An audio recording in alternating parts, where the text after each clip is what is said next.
मुझे लॉरेंस का मकसद नहीं समझ आया कि हर आदमी का एक एम होता है। आपका एम क्या है? कुछ नहीं है सर एम कि हमारे भाई मरे हैं सर। उससे पहले यहाँ कोई गैंगवारी में हमने किसी चीज में ये माहौल नहीं खराब किया।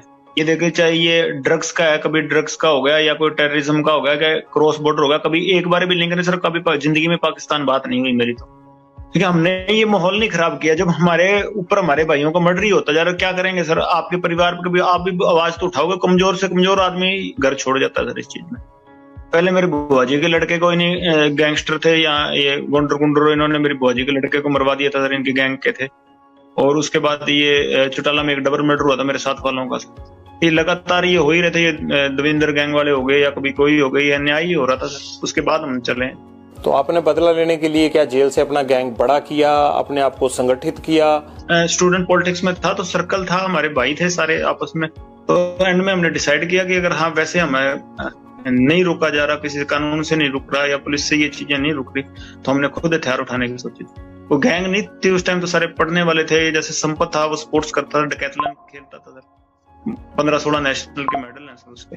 तो जो साथ में दोस्त थे पढ़ा करते थे, फिर हमने खुद ही हथियार उठाने की सोची। मैं तो अंदर था, तो जो मेरे भाई थे बाहर, उन्होंने प्रयास किए थे।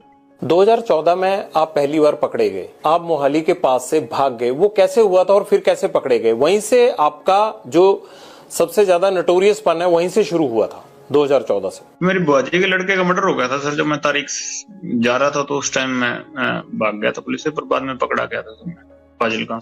नहीं, आप नेपाल चले गए थे। नेपाल से कैसे पकड़े गए? फिर वापिस आ गए आप दिल्ली? वहां से सर हथियार लेके आ रहे थे, तो हथियारों के साथ पकड़े गए। हथियार आपको इतनी आसानी से कैसे मिल जाते हैं? इतने लिंक कैसे बन गए आपके? आप तो तब बड़े छोटे थे। जेल में मिल गए थे लोग, हथियार तस्कर थे। अब बाहर की बजाय जेल में रहना ज्यादा सुरक्षित लगता है? नहीं सर, हम तो चाहते हैं कि बाहर निकाल दें सर, पर अब कोई निकालते ही नहीं, सुनवाई नहीं हो रही इतनी। ऐसे बाहर मीडिया में विलन हम ही सर्वाइव कर रहे हैं दुनिया में। आपको मीडिया की सारी खबरें मिल जाती हैं अंदर? जी सर, अखबार लगवाए हुए हैं, वहां सेल में आते हैं सर अखबार। उनसे ज्यादा बातें तो आपको खुद पता होती हैं जो हो रहा होता है।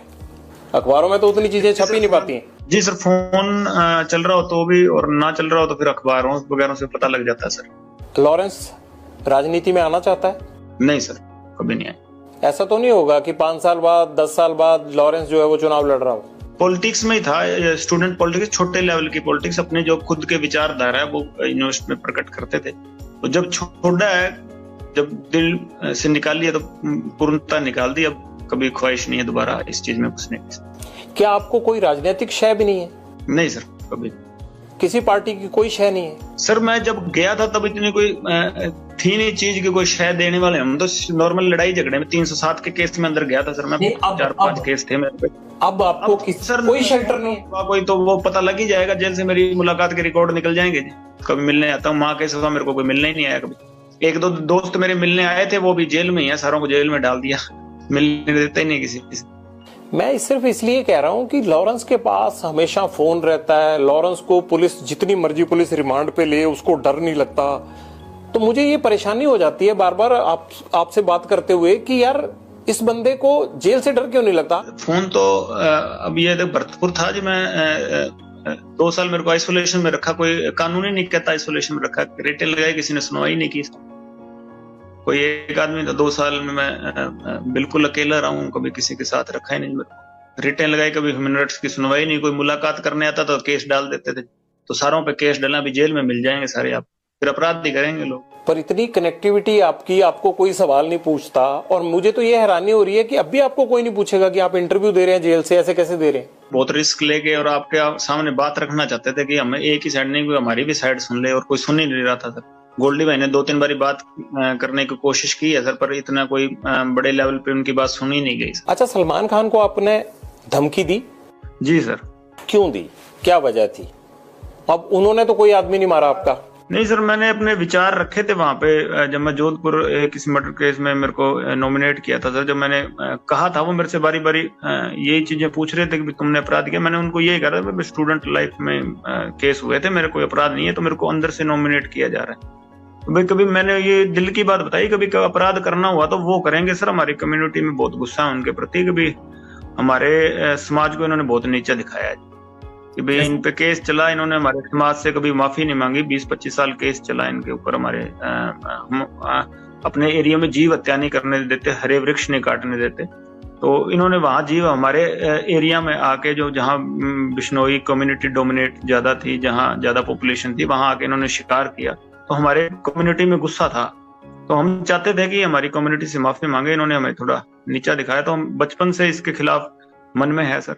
कभी हुआ तो सर प्रयास करेंगे इसको इसी के हिसाब में जवाब देने का सर। इसका मतलब धमकी भी अभी आपने भेजी थी, वो चिट्ठी जो अभी कुछ टाइम पहले मिली है उन्हें? नहीं सर, चिट्ठी नहीं भेजी सर। मेरे को नहीं पता था, मैं रिमांड पे था उस टाइम। मेरे को उसने बॉम्बे पुलिस पूछताछ करने आई थी। मैंने उनको भी कहा था कि मैंने इसमें मेरा कोई लेना देना नहीं, हमें कोई पता नहीं था। मैं तो उस टाइम इस सिद्धू वाले केस में सर मैं कस्टडी में था दिल्ली पुलिस की, मेरे को पता भी नहीं था ये तो, और नाम नहीं भेजी सर।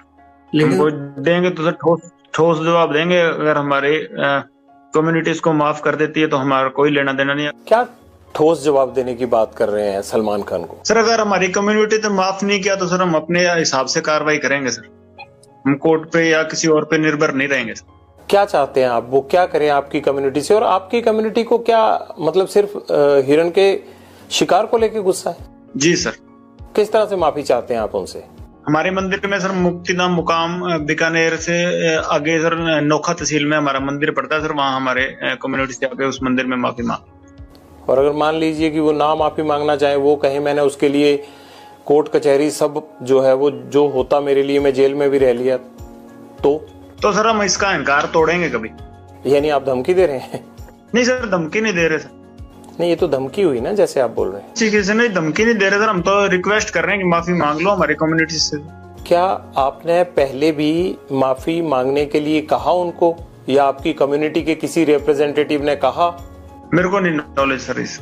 मैं कोई अपने कम्युनिटी को बड़ा नेता को ना जानता हूँ, ना कभी बात होती है। मैं ये कह सकता हूँ कि सलमान खान को लॉरेंस गैंग से खतरा है? नहीं सर, खतरा नहीं। हम रिक्वेस्ट कर रहे हैं कि हमारी कम्युनिटी को सेटिस्फाई कर दे। हमारे गुरु जी थे, गुरु जम्बेश्वर भगवान सर, हमारी कम्युनिटी में वो हिरण को पालना करते थे। तो हम बहुत मानते हैं उनको। जो मतलब जीव हत्या हम अपने एरिया में करने नहीं देते। तो इन्होंने हमारे एरिया में आके वहां शिकार किए हैं।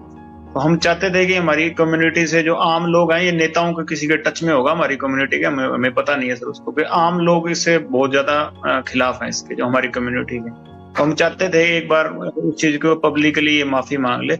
हम कोई केस पूछ का और वो नहीं लड़ना चाहते इसके खिलाफ। खुद ही इसने इस चीज को बहुत बड़ा बना दिया केस लड़के। ये तभी माफी मांग लेता, शायद इतना बखेड़ा ही नहीं खड़ा होता। कहीं आप इसलिए तो नहीं सलमान खान को धमकी दे रहे हैं कि इससे लॉरेंस का नाम और बड़ा हो जाएगा अपराध? तो उसके वैसे शाहरुख खान को मार देंगे, उसकी कौन सा गनमैन है किसी और को जिसको पता ही नहीं होगा। अगर शोहरत के लिए मारना हो तो और बॉलीवुड के कम थोड़ी है सर, किसी को मार देंगे।